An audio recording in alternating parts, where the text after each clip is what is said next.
Halo, apa kabar? Saatnya Anda menyimak berita Sumatera Selatan. Bersama saya, Agi Kurniasandi. Sejumlah berita pilihan akan kami sajikan untuk Anda dan berikut 3 berita utama hari ini.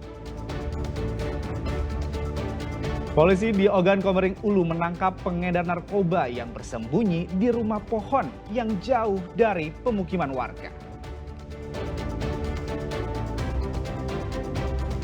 Komplotan pencuri buah sawit di Lubuk Batang Oku yang telah meresahkan petani akhirnya ditangkap polisi. Jelang Idul Adha, kebuli kambing bakar madu jadi salah satu makanan favorit yang dipesan di Palembang.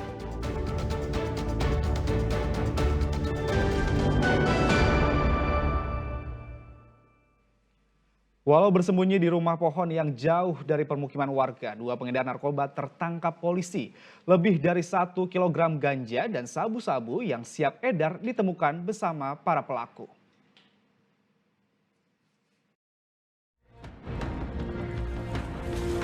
Polisi mengintai rumah pohon di tengah kebun di wilayah Tanjung Batu, Batu Raja Timur, Kabupaten Ogan Komering Ulu.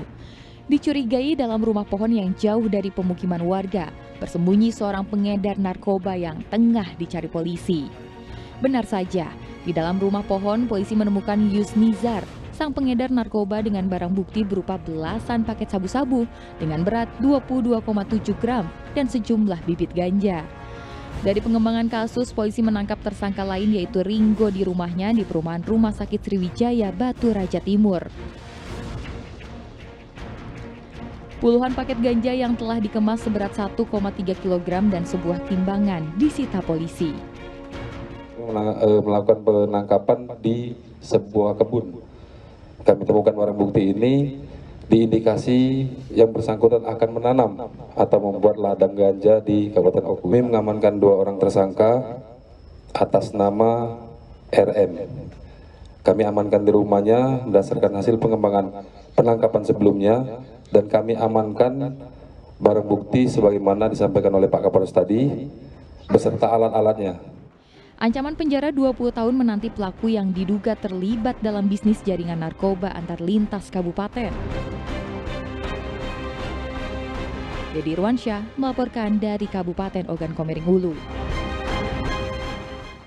Kasus pembacokan calon pengantin di kota Palembang perlahan terungkap. Polisi menangkap 1 dari 5 pelaku pembacokan di lokasi persembunyiannya di kota Batam, Kepulauan Riau. Polisi menduga motif pembacokan karena dendam pribadi. Tidak diduga, polisi menggerebek tempat persembunyian Reno alias Kecot di kota Batam, Kepulauan Riau. Reno tak berkutik saat disergap polisi. Tanpa melakukan perlawanan, Reno alias Kecot dengan mudah dibekuk polisi. Tersangka pun dibawa ke kota Palembang dan dihadirkan polisi di Mapolres Tabes Palembang pada Senin siang. Ia merupakan 1 dari 4 pelaku pembacokan seorang calon pengantin di kota Palembang bernama Ahmad Handa. Insiden yang menyebabkan korban terluka parah itu ternyata bermotifkan dendam pribadi antara korban dengan tersangka. Tersangka Reno pernah terlibat perkelahian dengan korban hingga membuatnya terluka. 2 orang tersebut menaruh perasaan yang dendam, hingga pada akhirnya kedua orang tersebut kerja atau disibukkan dengan pekerjaan masing-masing. Saudara Ahmad Handa melakukan diri Karangkat Baru, saudara Reno atau Kecot ada di Palembang saat dia berada di kota Batam. Selanjutnya mereka masih terjadi semacam karena dorongan dendam saling. Sebelumnya korban Ahmad Handa diserang oleh 4 orang dengan menggunakan senjata tajam dan senjata api saat turun dari mobil. Ia hendak menggelar akad nikah di rumah mempelai perempuan di kawasan Jalan Panca Usaha, seberang Ulu 1 Palembang pada Minggu 11 Mei lalu. Korban kritis hingga harus menjalani perawatan di Rumah Sakit Bari Palembang.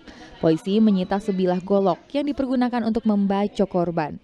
Reno terancam kurungan 9 tahun penjara, sedangkan 3 pelaku lain identitasnya telah diketahui polisi. Dedi Irwansyah melaporkan dari kota Palembang. Komplotan pencuri buah sawit di Lubuk Batang Oku yang telah meresahkan petani akhirnya ditangkap polisi. Pelaku dibekuk di tempat persembunyiannya di Desa Merbau, Ogan Komering Ulu.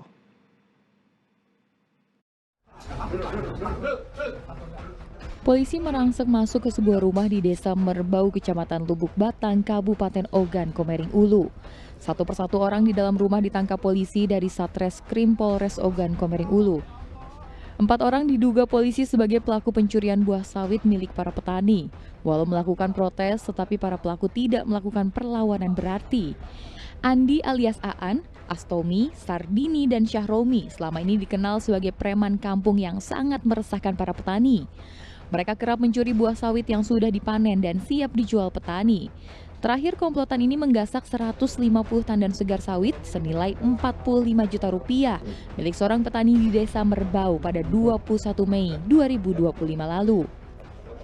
Itu karyawan ataupun pekerja lahan milik JUT ini sedang memanen buah sawit dan sudah terkumpul 150 tandan buah sawit yang siap akan diangkut. Kemudian tiba-tiba 4 orang ini datang ke lokasi tersebut dan kemudian memindahkan tandan buah segar hasil panenan karyawan lahan milik JUT ini untuk diangkut di mobil hardtop long warna hitam yang menjadi barang bukti yang telah kami amankan. Polisi menyita barang bukti termasuk sebuah mobil pick-up yang kerap digunakan mengangkut buah sawit hasil curian. Ancaman kurungan 7 tahun penjara menanti para pelaku. Dedi Ruansyah melaporkan dari Kabupaten Ogan Komering Ulu. Sidang dugaan korupsi pengadaan lahan tol Betung Tempino dilanjutkan dengan pembelaan terdakwa. Yudi Herzandi, mantan asisten 1 Sekda Kabupaten Musi Banyuasin, menolak semua tuntutan jaksa penuntut umum. Agenda sidang perkara dugaan korupsi pengadaan lahan tol Betung Tempino adalah pembacaan eksepsi terdakwa Yudi Herzandi, mantan asisten 1 Sekretariat Daerah Kabupaten Musi Banyuasin. Penasehat hukum terdakwa menguraikan pembelaan bahwa proyek pengadaan lahan ini merupakan bagian dari proyek strategis nasional yang harus melibatkan koordinasi lintas lembaga. Selain itu, proses verifikasi lokasi juga telah disetujui oleh Kepala Kejaksaan Negeri Musi Banyuasin saat itu, yang turut menandatangani dokumen. Melakukan eksepsi terhadap surat dakwaan jaksa penuntut umum. Jadi ada beberapa hal yang eksepsi. Pertama, dakwaan itu kabur. Karena di dalam dakwaannya menyebutkan antara tahun 2020 sampai 2025. Tidak menjelaskan dengan jelas apa yang terjadi tahun 2020, apa yang terjadi sampai 2025. Karena harus ada PSPA-nya, ada tindak pidana, itu tidak jelas. Kemudian dari segi peran para terdakwa, kabur juga apa peran terdakwa, tidak ada melakukan tindak pidana. Kemudian dikaitkan bahwa kerugian negara, bahwa dengan adanya surat SPPF, surat pernyataan penguasaan fisik, Haji Halim akan menerima uang ganti rugi sebesar 14 miliar sekian. Jaksa salah mengasumsikan bahwa surat pernyataan penguasaan fisik itu dengan adanya itu bukan berarti langsung menerima ganti rugi. Menanggapi eksepsi ini, JPU Kejaksaan Negeri Musi Banyuasin akan menanggapinya pekan depan.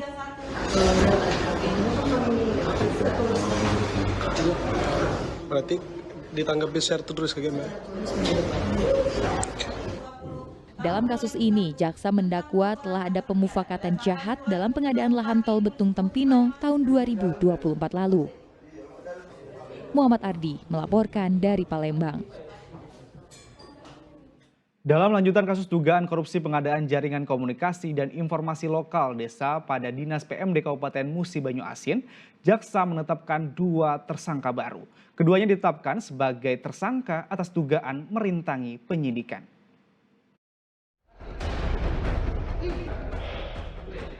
Dua tersangka baru dalam kasus dugaan pengadaan jaringan komunikasi dan informasi lokal desa pada Dinas PMD Kabupaten Musi Banyuasin adalah Muhammad Ridho yang profesi sebagai kuasa hukum. Satu lagi adalah Muzen, pejabat struktural di Dinas PMD Musi Banyuasin. Keduanya langsung ditahan selama 20 hari ke depan di Rutan Pakjo, Palembang. Keduanya ditetapkan sebagai tersangka atas dugaan menghalangi proses penyidikan atau obstruction of justice. Jadi secara rinci dapat saya jelaskan bahwa MO, saudara MO dan MH ini membuat suatu fakta yang mana ketika dilakukan pemeriksaan oleh penyidik, saudara MH ini ada rasa kekhawatiran bahwa fakta yang sebenarnya yang telah disapi dan disadari bahwa dia telah menerima uang hasil dari kegiatan internet desa ini, sehingga dia ingin melepaskan diri dari ancaman sebagai tersangka. Dalam kasus ini, jaksa menyatakan tidak menutup kemungkinan akan adanya tersangka lain. Dedi Irwansyah melaporkan dari Kota Palembang.